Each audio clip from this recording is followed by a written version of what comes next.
এখন কিন্তু ঠিকই বোঝা গেল যে রাজনৈতিক কারণে বাংলাদেশকে দেয়া 2020 সালে যে ট্রান্সশিপমেন্ট সুবিধা সেটি বন্ধ করা হয়েছে।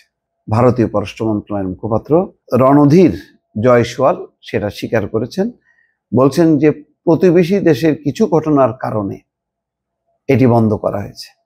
প্রথমে বলা হচ্ছিল যে না, এটা তেমন কোনো ব্যাপার না, আমাদের বন্দরের উপর অনেক চাপ পড়েছে, সেই চাপ কমানোর জন্য এটা সাময়িকভাবে বন্ধ রাখা হয়েছে। বিষয়টা যে রাজনৈতিক কার্যকারণ তার কিন্তু স্বীকার করেনি প্রথম পর্যায়ে, এবং হঠাৎ করেই কিন্তু বন্ধ রাখা হচ্ছিল যখন বেনাপোল সীমান্ত থেকে ফিরে আসে 4টা ট্রাক স্পেনের যাওয়ার উদ্দেশ্যে, অর্থাৎ কলকাতা বিমানবন্দর থেকে এই গার্মেন্টস তৈরি গার্মেন্টস যাওয়ার কথা ছিল, সেই বেনাপোল থেকে ফিরে আসে ট্রাকগুলো, হঠাৎ করে ট্রান্সশিপমেন্ট বন্ধ করে দেয়।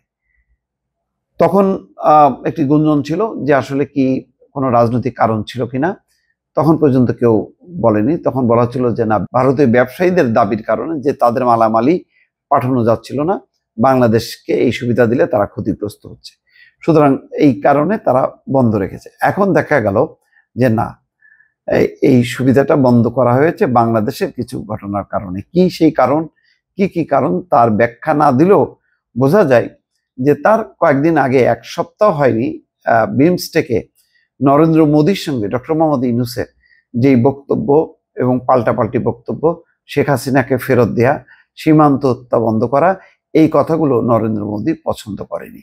কেননা এমন সব দাবি কখনো শেখ হাসিনা করেনি।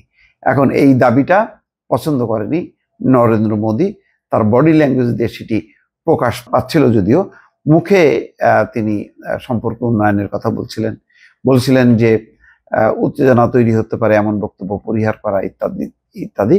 কিন্তু আসলে যে তারা ক্ষোভ ভিতরে, মানে পরাজয়ের একটি ক্ষোভ, 5ই আগস্টের পরাজয়ের ক্ষোভে তারা ফুঁসছিল, সেটি তারা এই ঠিক 1 সপ্তাহ যেতে না যেতেই ট্রান্সশিপমেন্ট বন্ধ করার মধ্য দিয়ে সেটি কিন্তু তারা প্রকাশ ঘটালো।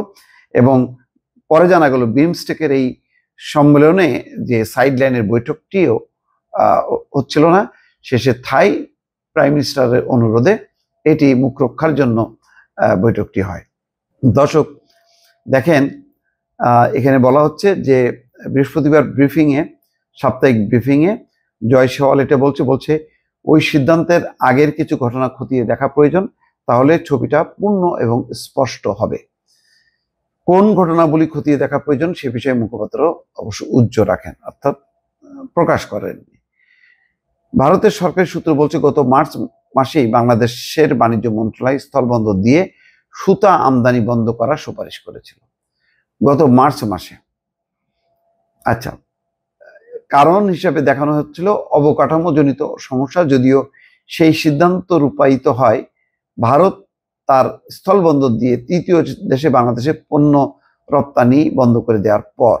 ওই সিদ্ধান্তের কয়েকদিনের মধ্যেই বাংলাদেশের গত মার্চ মাসে গৃহীত সিদ্ধান্ত রূপায়ণ করে, অর্থাৎ বাংলাদেশ আগেই সুতা আমদানি বন্ধ করছিল। এবং হয়তো যেটা ধারণা করা হয়, সমুদ্র পথে পাকিস্তান থেকে সুতা আমদানি হলে সুতা আমদানিতে যে সমস্ত কারসাজি চলছিল স্থলপথে সেটা বন্ধ হবে। সুতরাং বাংলাদেশ তার বাণিজ্যিক স্বার্থে পাকিস্তান থেকে সুতা আমদানির একটি পরিকল্পনা চূড়ান্ত করে ভারত থেকে আমদানি বন্ধ করে দেয়। এটি হয়তো তাদের মধ্যে ক্ষোভ তৈরি হয়েছে ভারতের মধ্যে, যার কারণে হঠাৎ করে তারা ট্রান্সশিপমেন্ট বন্ধ করে দেয়। যদিও এটা এখনো পর্যন্ত তারা অফিসিয়ালি বলছে না।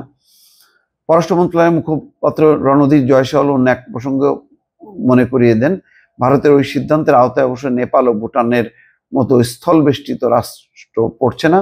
ওই 2 দেশে বাংলাদেশি পণ্য যথারীতি সরবরাহ হবে, এর ফলে দক্ষিণ এশিয়ায় এর কোনো প্রভাব পড়বে না। অর্থাৎ বলছে যে ওই ট্রান্সশিপমেন্ট বন্ধ হলেও ভারত এবং নেপালে যে স্থলপথে যে বাণিজ্য বাংলাদেশের, সেটা বন্ধ হবে না।